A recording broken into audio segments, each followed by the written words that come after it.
오늘은 교회력에 따라서 저희 교회는 2013년 해기를 마감하는 그런 마지막 주일로 지킵니다. 태양력에 의한 새해와 연말이 1월, 12월로 이렇게 진행된다면 교회력은 대림절로부터 시작해서 이제 오순절로 이렇게 마무리를 짓는 한 해의 그런 교회력이 있습니다.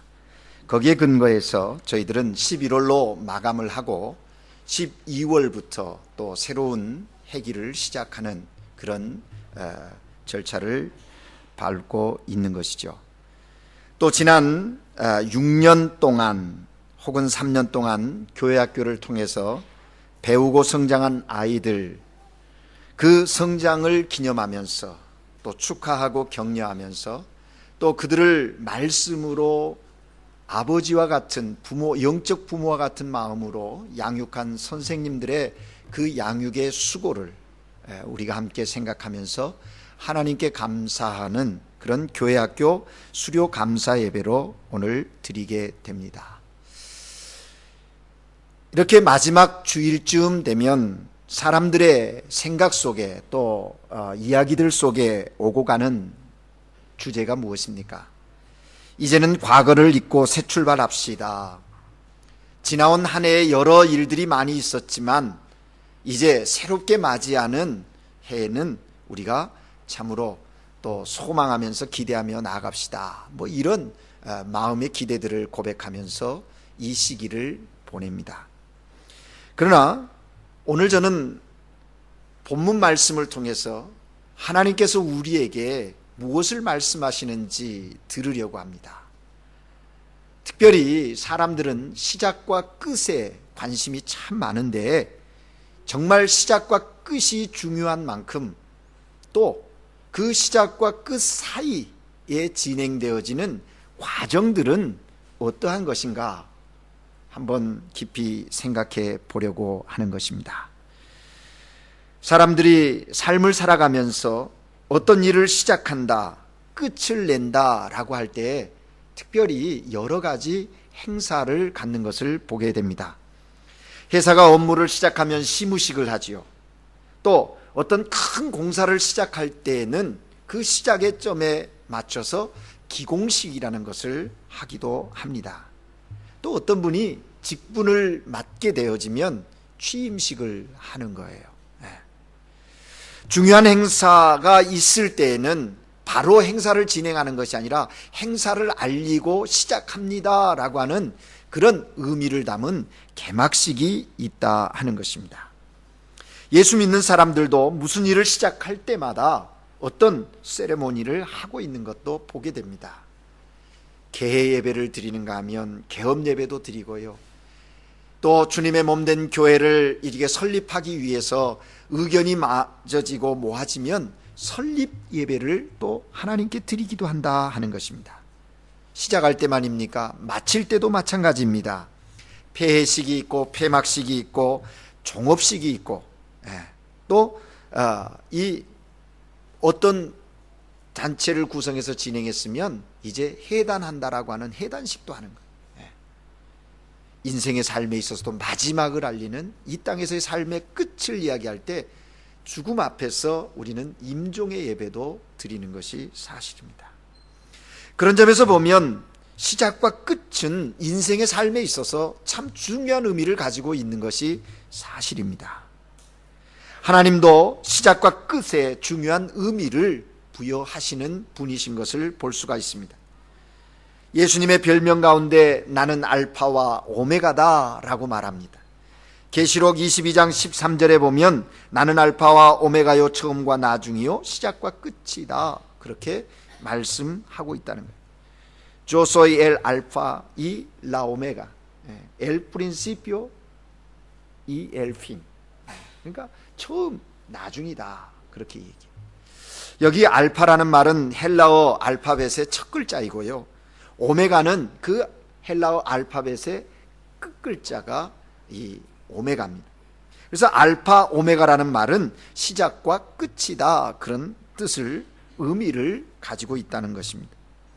예수님께서 이처럼 자신을 이야기할 때 그렇게 말씀하신 이유가 어디 있을까요? 왜 나는 시작이요 끝이라고 말씀하셨을까요? 예수님은 역사의 시작이고요, 또 그 역사의 마감이시기 때문에 그래요. 우리는 예수 그리스도를 구세주로 고백함으로 우리의 인생의 삶이 새로 시작되었어요.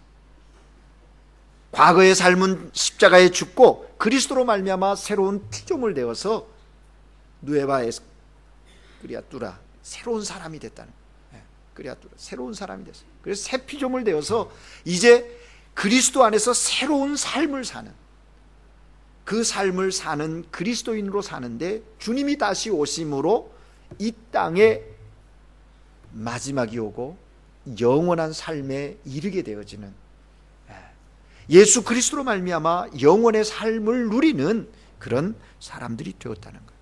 그런 의미가 거기에 담겨 있다 하는 것입니다. 사랑하는 여러분, 오늘 우리가 읽은 본문에도 보십시오. 7절 말씀에 보면 내 시작은 미약하였으나 내 나중은 심히 창대하리라. 얼마나 좋은 말씀입니까? 시작, 끝, 시작과 나중을 말하고 있어요. 여기 시작이라는 말은 히브리로 레슈트라는 말인데 창세기 1장 1절의 태초라고 하는 말과 같은 거예요. 같은 단어, 그 시작의 의미가 있습니다. 그리고 나중이라는 말은 히브리 말로 아하리트라고 하는 말인데 이것은 나중 부분, 마침 부분이라는 뜻을 갖고 있어요. 그러니까 뭐냐면 시작과 끝, 그것이 참으로 중요하다는 것을 강조합니다. 그런데 어떻습니까, 여러분? 우리가 어떤 일을 시작할 때 하나님의 말씀을 선물할 때 성경 구절로 이 말씀 많이 주죠. 시작은 작지만 나중은 잘 되라. 장사도 잘 되고 사업도 잘 되고 가정도 잘 되고 그런 뜻으로 이 한 구절의 성귀를 사용할 때가 참 많이 있다 하는 것입니다. 여러분, 그러나 그것은 너무 잘못된 해석임을 아셔야 합니다. 왜요? 오늘 본문은 전후 문맥에 의해서 살펴보면 시작과 마침에 초점이 있는 것이 아니라 오히려 시작과 마침의 그 과정 속에 일어나는 사건들에 초점을 더 맞추고 있다 하는 것입니다. 본문 말씀은 욥의 친구인 수아 사람 빌닷이 욥에게 한 말인, 욥은 지금 매우 어려운 형편에 놓여 있습니다. 충격적인 재앙을 당하고 고통 가운데 빠져 있습니다. 그런 욥에게 빌닷이 이 말을 했어요. 오늘 1절서부터 보면 수아 사람 빌닷이 나아가서 욥에게 얘기하는 거예요. 하나님의 공의로우심과 하나님의 정의로우심에 대하여 내가 그렇게 말할 수 있느냐? 너에게 뭔가, 너희 자녀들에게 뭔가 잘못이 있고 죄가 있기에 내가 지금 그런 고통을, 그런 고난을, 재앙을 당한 것이 아니냐 하면서 5절, 6절, 7절의 이 말씀을 빌닷이 했다 하는 것입니다. 그런데 여러분, 이 빌닷의 이 말은요, 욥에게 위로와 축복의 말 아니었습니다. 전후 문맥을 자세히 살펴보면 욥을 비판하는 말이라는 것을 발견할 수가 있습니다. 본문 말씀이 나오기까지 과정을 좀 설명한다면, 그 배경을 설명한다면 이렇습니다. 욥은요, 본래 가장 유력한, 유복한 동방의 의인이라고 불릴 만큼 그런 하나님의 사람이었어요. 우스 땅에 욥이라는 사람이 있는데 그가 어떤 사람인가? 그 사람은 순전하고 정직하고 하나님을 경외하며 악을 떠난 자라고 욥기 1장에 증거하고 있습니다. 뿐만 아니라 자식의 복도 누렸습니다. 아들이 7이요 딸이 3. 뿐만 아니라 재산도 굉장히 많은 재산을 가지고 있어요. 양이 7천, 약대가 3천, 소가 500결이, 낙이, 암낙이 500, 종들도 많이. 이 사람은 동방 사람 중에 가장 큰 자라, 이렇게 증가. 신앙도 좋고 자녀도 많고 재산도 많은 최상의 인물이 욥이었습니다. 그런 욥에게 엄청난 재난이 닥친 겁니다. 하루아침에 가축이 다 죽었습니다. 자녀들이 다 죽습니다. 그것도 생일날. 뿐만 아니라 욥에게 육체의 질병이 오는, 너무너무 견디기 어려워서 이 기와 조각 같은 것으로 몸을 긁어야 할 만큼 그런 질병 속에서 힘겨워하는 거예요. 아내는 욥의 그 지경이 되는 모습을 보고 있었어요. 옆에 있던 부인이. 그런데 그런 상황에서도 욥은 범죄하지 않습니다. 그가 욥기 1장 21절에 보면 내가 모태에서 알몸으로 나와 싸운즉 또한 알몸이 그리로 돌아가올지라. 주시니도 여호와시요 거두시니도 여호와시오니 여호와의 이름이 찬송을 받을지니라. 그런 상황에서도 하나님이 영광을 받으셔야 한다고 고백하는 거예요. 이런 고백을 듣고 있던 욥의 아내는 욥을 저주하고 하나님을 저주하고 나가 죽어버리라고 하면서 폭언을 퍼붓고 집을 나가버리고 말았어요. 그래서 어떤 분이 이런 욥의 아내에 대해서 이렇게 얘기했어요. 하나님은 욥이 가장 사랑하고 좋아하는 것은 다 가져가시고 가장 싫어했던 하나를 남겨두셨는데 그것이 바로 아내였다. 뭐 이렇게 아내를 혹평하는 그런 사람도 있습니다. 이런 상황에 처해 있는 욥, 그때에 욥의 아주 잘 친한 친구들 세 사람이 욥을 찾아온 거예요. 그래서 위로차 찾아왔어요. 그런데 막상 욥의 형편을 보니까 이 세 사람도 무슨 말 할 말이 없는 거예요. 그래서 욥기 2장에 보면 그들이 일제히 소리질러 울며 각각 자기 옷을 친구 욥의 그 상황을 보면서 슬피 울며 자기들의 옷을 찢고 하늘을 향하여 티끌을 날리면서 자기 머리에 뿌리면서 7일치야 7날을 일주일 동안 함께 땅에서 그 욥의 그 곤고함을 보면서 아무 말도 못하고 같이 지냈다는 거예요. 일주일을 지내고 있는 거예요. 일주일이 지나자 드디어 욥이 입을 열어서 말합니다. 자기 생일을 저주하면서 태어나지 않았다면 더 좋았을 것인데 라고 하는 욥의 한마디를 듣고 이제 욥의 말을 들었던 친구들이 차례로 입을 열어서 욥의 불평에 대해서 하나님 앞에서 잘못된 것임을 지적하고 있는 거예요. 그 중에 오늘 본문은 바로 수아 사람 빌닷이 하는 내용이다 하는 겁니다. 욥은 자신의 삶에 비하여 분명히 뭔가 불공평한 재앙임을 주장합니다. 이렇게 해서 욥과 세 친구의 논쟁이 시작되어져요. 논쟁의 주제가 뭡니까? 하나님을 잘 믿는 의인도 고난을 당할 수 있는가? 하나님을 잘 믿는 의인도 고난을 당할 수 있는가? 의인의 고난. 그런데 사실요, 욥기의 주제는 고난이 아니에요. 의인의 고난에 초점이 맞춰져 있지 않아요. 그것은 2차적인 주제이고 첫 번째 주제는 뭐냐면, 핵심적인 주제는 뭐냐면 하나님의 주권입니다. 욥의 그 고난마저도, 의인의 그 고난마저도 하나님의 주권에서부터 주권 안에 있음을 증거하고자 하고 있는 거예요. 욥은 자신이 남들보다 분명히 신실하게 살았지만 뭔지 모르는 재앙을 당하고 있다고 주장합니다. 세 친구는 욥의 재앙은 욥이나 자식들의 죄악에 대한 형벌이라고 이제 논제를 펼쳐나가는 거예요. 그 가운데 오늘 본문의 내용이 증거되어지고 있습니다. 여러분, 우리가 7절 말씀을 잘 이해하려면요 5절 6절을 먼저 이해해야 합니다.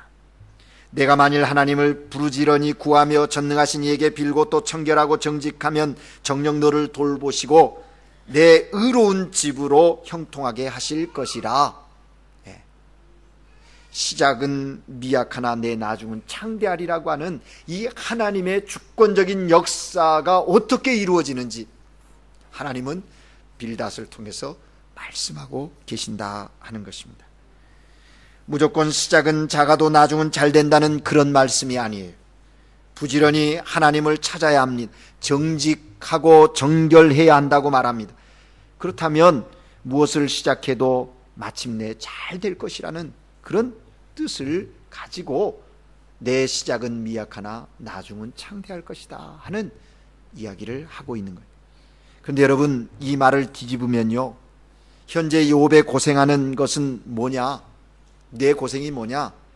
뭔가 잘못되었기 때문이라는 거예요. 그 결과라는 거예요. 욥의 자녀들이 죽은 것은 그들의 죄 때문이고, 욥이 재산이 날아가고 욥이 몸에 그런 육체적 질병을 가진 것은 숨은 죄악 때문이다. 바르게만 살았다면 왜 창대해지지 않겠느냐? 이런 류의 비판의 말이, 잘못됨을 지적하는 말이. 여러분이 욥의 입장이라고 생각하고 이 상황에 한번 들어가 보십시오. 오늘 만일 여러분이 욥의 형편에 있다면 이런 말을 들었을 때 어떤 심정이 되었겠습니까? 남은 지금 다 죽게 생겼는데 기껏 찾아와서 한다는 말이, 내가 바르게만 살았다면 왜 잘 되지 않았겠느냐? 여러분, 이런 말이 위로가 되겠습니까? 위로는커녕 기분 잡치는 말입니다. 아마 오늘 욥과 비슷한 처지에 계신 분들이 있을지 모르겠어요. 나는 그래도 열심히 살고 노력했는데, 그런대로 현재의 형편은, 그렇게 살았음에도 불구하고 현재의 형편은 어렵습니다. 그런 분들에게 바른 신앙, 바른 생활만 유지한다면 나중은 창대하리라 하는 그 말씀이 진정한 위로가 되겠는가 하는 것입니다. 이 말은 위로도 아니고 축복의 말도 아니고 욥의 처지를 비판하는 말입니다. 오늘 우리가 만일 욥과 같은 처지에 있다면 본문 말씀을 어떻게 받아들여야 할까요? 그냥 기분 나쁜 충고로만 여겨야 할까요? 아니면 별다른 의미가 있을까요? 오늘 본문에 하나님은 이 본문을 통해서 우리에게 귀한 진리를 가르치고 있습니다. 무슨 진리일까요? 하나님께서는 오늘 우리에게 욥의 친구 빌닷을 통하여서 들려주십니다. 시작이나 끝만큼 과정이 중요하다 하는 그 사실을 우리에게 말씀하고 계세요.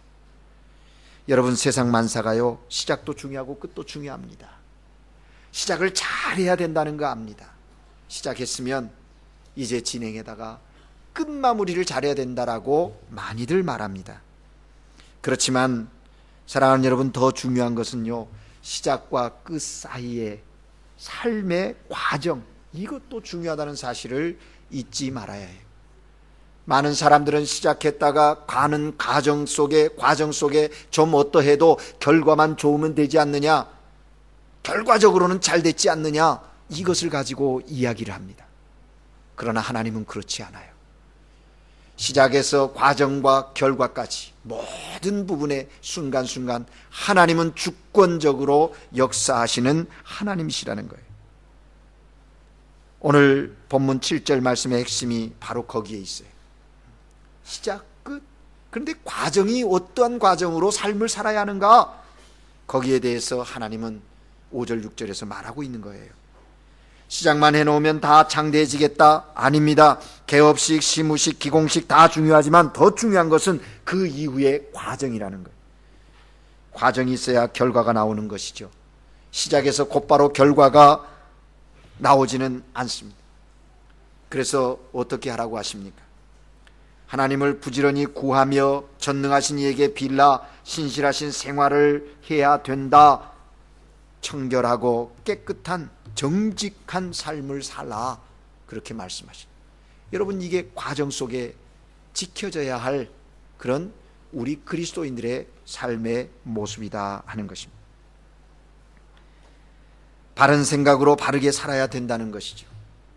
신앙과 삶이 바르게 진행될 때 바로 창대한 결과를 낳을 수 있다 하는 것입니다. 사랑하는 우리 학생 여러분, 여러분들이 지금 이 땅에 생명을 부여받고 살아가는 시작에서부터 어느 한 순간 끝나는 그 순간까지의 그 과정들, 거기에는 여러 가지 일들을 만날 거예요. 그 과정들 속에 좌절하고 낙심하고 절망하지 마십시오. 그것은 하나의 프로세스. 종종 사람들은 지금 이 시점에 이제 나는 끝났다고, 정말 그렇습니까? 아직 하나님은 끝났다고 말하지 않아요. 아직도 끝났다고 말하지 않아요. 과정이라고 말씀하세요. 그 과정 속에 정말 성실하게 이루어가야 할 일들이 있다고 말씀하십니다. 여러분, 이러한 전제를 가지고 욥이 당한 일을 다시 해석해 볼까요? 욥은 다른 사람보다 훨씬 정직한 사람, 신실한 사람, 하나님을 잘 섬겼던 사람이고 양심이 바른 사람. 얼마나 신실한 사람이었는지 욥기 29장과 31장에 보면요, 그의 그 신실함과 또 그 양심 정직함이 거기에 고백되어지고 있는 것을 보게 돼요. 그가 말하기를 내가 의로운 옷을 삼아 입었으며 나의 공의로 도포와 면류관을 갈아 얻었느니라. 나는 소경의 눈도 되고 절뚝발이 발도 되고 빈궁한 자 아비도 되고 생수한 자의 일을 사실하여 주었으며 불의한 자의 어금니를 꺾고 그 이 사이에 있는 겁탈한 물건을 빼내어 그들을 다시 그들에게 돌려주고 이렇게 정의로움과 긍휼과 사랑의 삶을 살았다는 거예요. 그래서 욥은 하늘을 우러러 한 점 부끄럼 없는 삶을 살았다고, 사람들에게 결코 지탄받을 일 하지 않았다고 고백하고 있어요.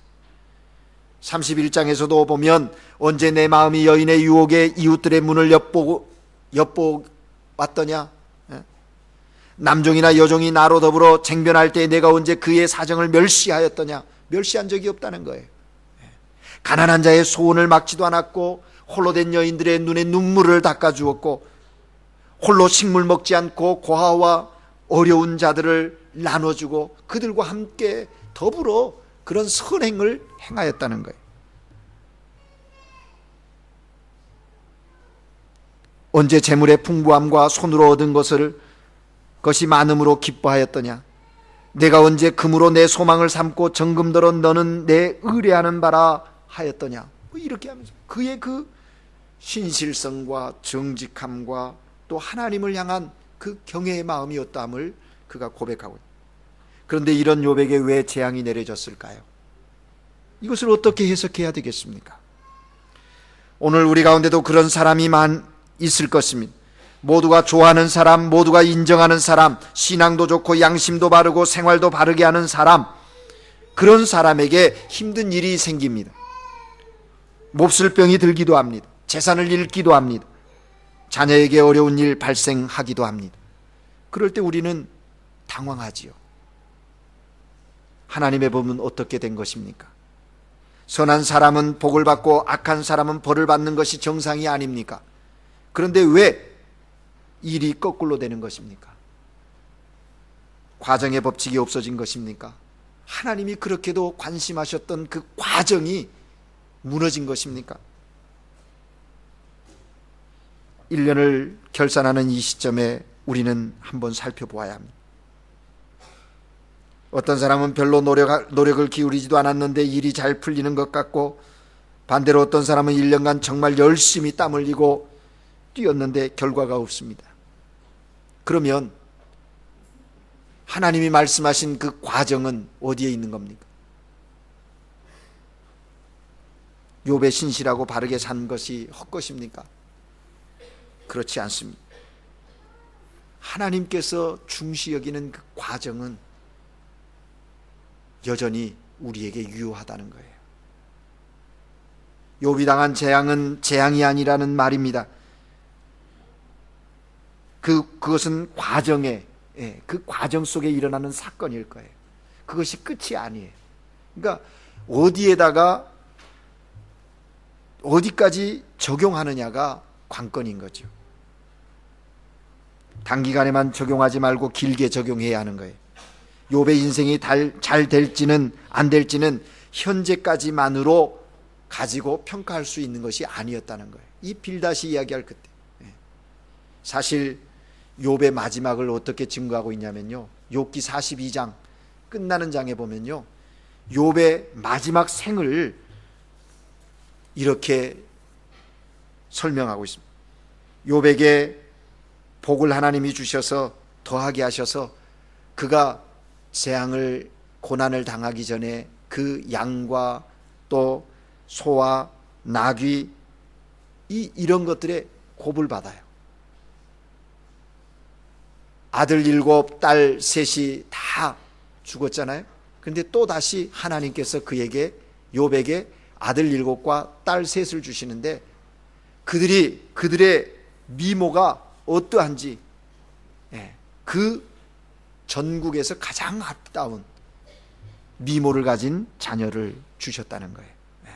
뿐만 아니라 욥은 140년 살면서 아들과 손자 4대를 보았다라고 증거하고 있어요.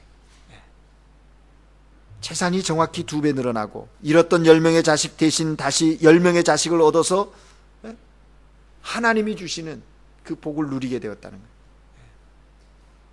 140년을간. 여러분, 무엇을 얘기하는 거예요? 시작과 나중이지만 과정 속에도 낙심하지 말라는 거예요. 끝까지 가면 결국 하나님의 주권은 하나님의 사랑하는 자들로 하여금 그 자리에 서게 하신다 하는 거예요. 사랑하는 여러분, 오늘 상황과 결과만을 가지고 인생을 평가하지 맙시다. 인생 전체를 보시기를 바랍니다. 우리는 분명히 지금 한 과정 속에 삶을 살아가고 있는 거예요. 그러니까 이것으로 평가해서 우리 스스로 낙심하고 절망할 것이 아니, 지난 1년간 살아온 땀과 노력의 효력이 살아 있습니다. 지난 1년간 바르게 살아보려고 애썼던 여러분의 그 애씀이 효력이 있어요. 지난 1년간 하나님을 찾았던 경배와 기도의 효력이 지금도 유효해요. 말씀 따라 살려고 애썼던 그 신앙의 그 효력이 지금도 유효하다는 거예요. 비록 현재 모든 열매를 다 거두지 못했다 해도 그러므로 우리는 낙심하지 않아야 합니다. 현재가 전부가 아니에요. 아직도 삶이 남아있어요. 이것이 하나님의 은혜 안에 사는 그리스도인들의 과정, 그 과정의 법칙이에요. 이 과정의 법칙을 하나님은 얼만큼 적용시키냐면요, 4대까지, 1000대까지 한다고 그래요. 출애굽기 20장 6절에 보면 나를 사랑하고 내 계명을 지키는 자에게는 1000대까지 은혜를 베풀리라. 하나님은 우리의 삶의 결과를 1000대까지 적용하겠다고 그렇게 말씀하고 있어요. 그러므로 여러분, 과정은요, 하나님의 축복임을 잊지 마십시오. 우리의 삶에 무엇을 얻었는가 그것만으로 평가할 것이 아닙니다. 어떻게 살고 있는가 하는 것도 하나의 축복이라는 사실을 잊지 마십시오. 결과만이 축복이 아니라 과정도 축복이라는 거예요. 내가 얻은 결과만이 축복이 아니고 지금 행하고 있는 그 과정들도 하나님의 주권 속에서 이루어지는 사건임을 알고 나아갈 때 그것이 축복이고 또 행복으로 고백되어지게 된다 하는 것입니다. 사랑하는 여러분, 내가 믿음 안에서 어떤 일을 하는가, 내가 믿음 안에서 어떻게 살고 있는가, 내가 살아가는 과정 그 자체가 참으로 중요하다는 사실을 잊지 마십시오. 그래서 여러분의 삶의 자리에서 그 과정 속에서 역사하시는, 또 임재하시는 하나님의 은혜를 체험하십시오. 그 과정 속에서 우리가 해야 할 일은 하나님을 찾는 거예요. 하나님께 나아가는 거예요. 그래서 하나님이 나와 지금 함께하고 계심을 믿고 나아갈 때 그 과정들이 하나님의 주권에 의해서 이루어져서 마지막 끝이 오늘 빌닷이 말한 것처럼 창대함의 기쁨을 누리게 된다 하는 것입니다. 처음과 끝이 좋으면 좋은 거다, 그렇지 않아요. 과정도 좋아야 해요. 과정도 행복해야 돼요. 공부하는 학생이 시험 성적이 좋으면 행복할까요? 그것만 좋으면 될까요? 공부하는 그 준비하는, 시험을 준비하는 과정 속에서도 행복해야 되는 거예요. 사업하시는 분들이 돈 많이 버는 결과만 그게 좋을까요? 거기에 그 많이 벌어지면 그게 행복할까요? 일하는 과정 속에도 기쁨이 있고 감사가 있고 거기에도 행복해야 돼요. 과정은 어떻든 간에 결과만 좋으면 된다, 그건 잘못된 거예요. 오늘 이 시대를 살아가는 그리스도인들이 이러한 원리를 삶에 잘 적용해서 정말 주님께서 말씀하시는 이 시작과 끝 사이의 그 과정의 행복을 누리는 그리스도인들이 되시기를 주의 이름으로 축복합니다. 우리의 시작 미약하지만 끝은 창대하리라. 히브리서 13장 14절 말씀에 우리가 시작할 때의 확실한 것은 끝까지 견고히 잡고 있으면 그리스도와 함께 참여하는 자가 되리라. 가는 여정 속에도 그걸 찾고 인내하며 나아가야 돼. 그럴 때 하나님께서 우리의 그 고난들도 변하여 기쁨 되게 하고 그 고난 속에서도 행복을 노래할 수 있는 그런 삶을 살게 한다는 거예요. 욥과 같이 현재의 모습이 어떠하다 할지라도 인내의 믿음으로 항상 말씀 가운데 거하는 삶, 그래서 욥의 오메가의 축복을 오늘 하나님께 예배하는 우리 모두가 받아 누리시기를 주의 이름으로 축복합니다. 기도하겠습니다. 사랑의 하나님 아버지, 예수 그리스도로 말미암아 새 생명의 삶이 시작된 우리들, 주님 다시 오실 그날, 주님과 영원히 거할 그날을 바라보며 현재적 삶 속에서도 참으로 이 과정들 속에서도 임재하시고 역사하시는 하나님의 은혜를 기억하며 살게 하시고 감사하며 살게 하시고 그러한 하나님의 임재를 느낄 수 있도록 날마다 주께 더 가까이 나아가는, 끝까지 인내하며 믿음의 경주를 하는 하나님의 사람들로 살게 하여 주시옵소서. 그래서 오늘 이 시대에 정말 주께서 인정하시는 신실한 믿음의 사람으로 살아 주변의 삶의 자리에 영향력을 미치는 주의 종들 모두가 되게 하여 주시옵소서.